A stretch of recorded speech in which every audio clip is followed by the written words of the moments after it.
All right, we do have the brand new AP poll. And oh my goodness, I think I've had just about enough of the AP poll this year. We are going to be getting the first college football playoff rankings, I believe, right around Halloween, maybe after next week. But yeah, after seeing this, I'm just going to go through it, and this might be the final week I do this.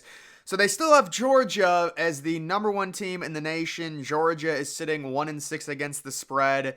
They lost their best player to injury, and I guess they're number one because they won the last two national championships. I understand they're 7-0, but their best win is against a team that is not ranked in Kentucky and it was at home. So Georgia being number one overall, it just kind of feels like a waste of time to even go over this poll. Michigan sitting at number two. Michigan has certainly not faced anyone either. Georgia and Michigan have comparable schedules. The difference is Michigan doesn't have a major injury, and they're also destroying everyone. So I don't see any metric that should say Georgia should be ranked first other than if we're basing it off of last year and the year before. And again, at that point, what's the point of even doing rankings if you're going to base it off of previous years? At number three, Ohio State. So the Buckeyes with two top 15 wins. They beat Notre Dame, although it was very close.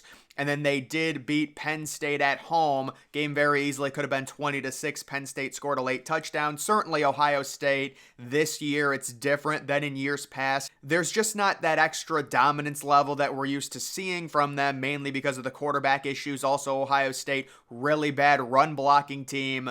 But at this point, I don't know how you put Ohio State behind Georgia. And you could even argue Ohio State in front of Michigan. I would put Michigan at 1, Ohio State at 2. I still think Michigan right now, based on their team talent, a little bit better than Ohio State. Ohio State hampered by Kyle McCord a little bit in terms of that. And then probably Georgia at 3, or maybe even Georgia lower than that. But you do have Florida State sitting at number 4. So all four of the top 4 teams remain the same. Florida State getting 3 first place votes. I'm not understanding that. I mean, I guess they're saying, well, they beat LSU, they beat Clemson. But Florida State has had a number of wins where the opposing quarterback has not been healthy. The Duke game is another example where they scored 21 points in the fourth quarter. It was very clear that Riley Leonard was not healthy. Duke couldn't throw the ball. They were basically playing handicapped, but you give Florida State credit. They've gotten some key wins. I'm fine with them being number 4. Washington at number 5. So Washington honestly should have lost last night. Now, I know none of us saw that game, especially if you're on the East Coast, but that was a terrible performance. They got bailed out by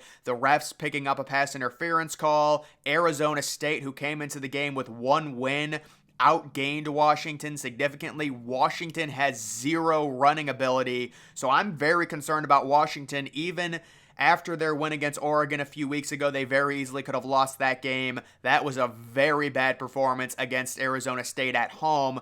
Oklahoma sitting at number 6. They beat UCF. Unfortunately, this isn't updated. It still has them versus Texas, but these are the updated rankings. They did beat UCF by 2.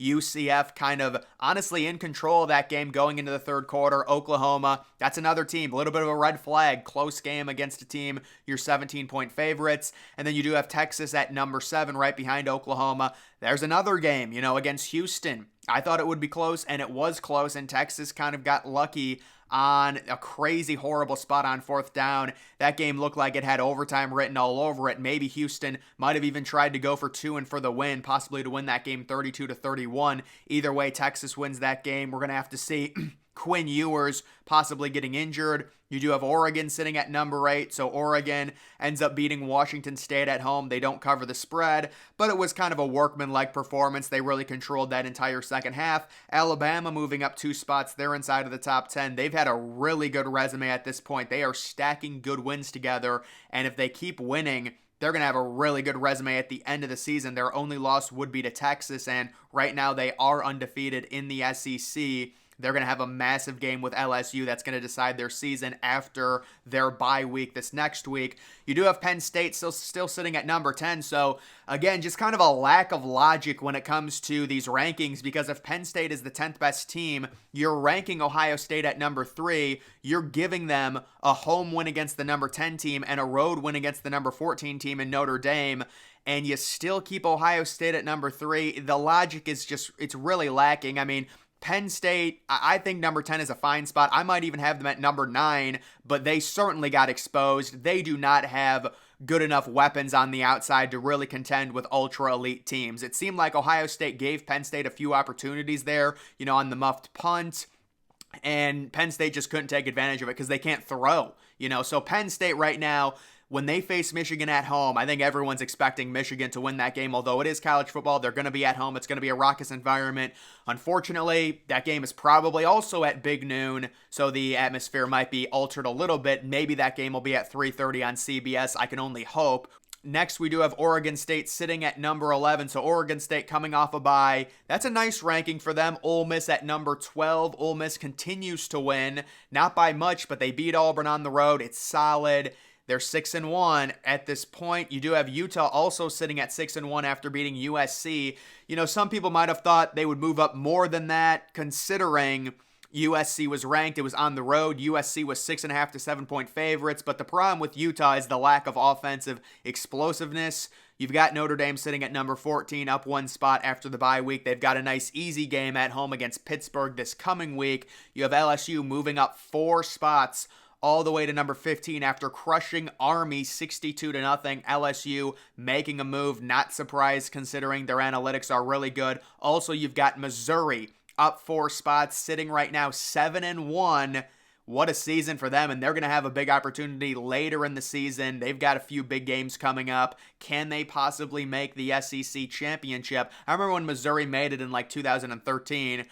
Moving down 7 spots is North Carolina. So, North Carolina, just an unacceptable loss to Virginia at home, who was sitting at 1-5. They've got Drake May, but like I've said with North Carolina, there's just not a ton of talent on that team.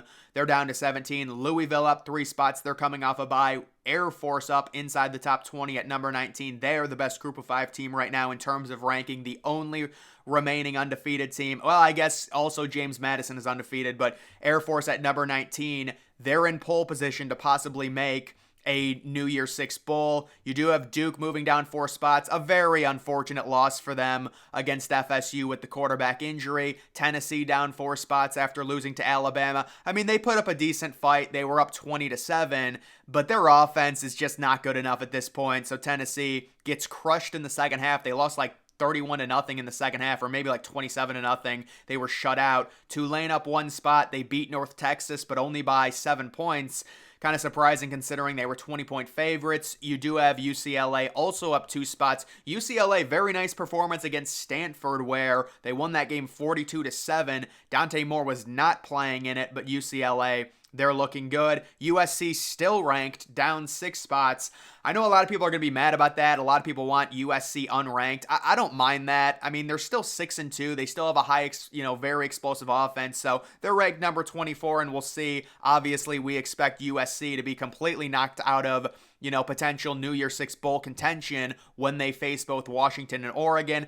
And then James Madison at 7-0. Unfortunately, they're not going to be able to be in their conference championship. They're not eligible, but they are 7-0, sitting at number 25 right now. And then you do have Florida. I think Florida's 5-2 right now. They were on a bye week. Liberty getting some votes. Liberty is undefeated, but their conference is just so horrifically bad. I think Kansas State, if you analytically look at it, Kansas State should certainly be ranked at this point. And I'm not even a fan of Kansas State. I'm just being honest. They should be ranked. You also have Miami getting 12 votes. They just had a nice win against Clemson at home in double overtime. You've got Fresno State still getting a few votes. I remember when they were ranked earlier in the year. Oklahoma State gets some votes. They've kind of turned it around a little bit. Toledo gets a few votes. They beat Miami of Ohio. Miami of Ohio was actually, what were they, 6-1? Miami of Ohio was having a really good year. Toledo won that game on the road. Kentucky gets a few votes. Rutgers gets a shout out. UNLV, they've put together a nice season. Good for them. And then Wisconsin, it'll be interesting. Ohio State travels to Wisconsin. Obviously, if Wisconsin was somehow able to pull off a crazy upset, they would probably vault inside of the top 20. But either way, guys, when it comes to this AP poll, it's pretty hard to take this stuff seriously. It's clear they're ranking Georgia number 1 based off of previous years. And if we're going to do that, again, it just seems like a waste of time. If I had to give my official top rankings right now, I would have to go Michigan number 1. I just think they're the best team in college football. Certainly, if you want to do a resume-based assessment, you would go Ohio State number 1, but I would go Michigan 1, Ohio State 2. At number 3, I probably would lean to Florida State. At this point, at number 4, I would go with Georgia. At number 5, I would go ahead and put Washington there. Again, the problem with Washington, and people are going to say, well, they've got big wins. You should put them at number 3 or number 2. That was a terrible performance against a one-win Arizona State team. Like, imagine if Michigan, Ohio State, or Georgia had a performance like that. It's, Washington kind of lucks out because the game doesn't start till 10:30, and they get, it just wouldn't happen in the Big Ten. If Ohio State had a game like that, everyone would know about it because it'd be starting at noon or 3:30 or something like that. And also, they get a lucky pass interference call. Nobody knows about it. It's just like Washington, I would keep a little bit lower. I'm concerned about their rushing offense at this point. They ran for 13 total yards on the ground against a one-win team.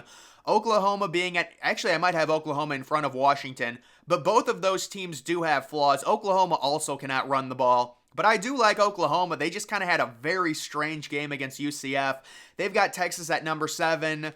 I would have Oregon in front of Texas after what I saw from Texas. I understand the idea is you want to rank Texas high because they've got that great win in Tuscaloosa, but to me, Oregon's just better. Even though Oregon lost to Washington, Oregon still outgained Washington by like 170 total yards in that game, and it was on the road for Oregon. Could have gone either way.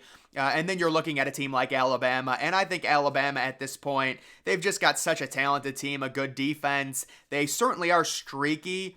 Alabama and Ohio State, they're just not as dominant as they normally are. They're not blowing teams out, but they are winning games because they do have superior talent. It'll be interesting to follow. And then I would probably I would agree with Penn State being at number 10. Penn State is still a very talented team. They just have no receiver weapons, and it's going to be a big issue. It's very likely Penn State is going to finish 10-2 with losses to Ohio State and Michigan. They'll probably make a New Year's Six bowl, depending on if Ohio State and Michigan both get into the playoff. But either way, at this point, Penn State, it's very clear they need some legit number 1 wide receiver in the transfer portal. It really is unfortunate considering they've had, players like Parker Washington, KJ Hamler, Jahad Dotson. They do not have that top receiver this year, unfortunately for them. But either way, guys, that is going to do it for this video. Make sure you're following me on X. Link to that's always in the description.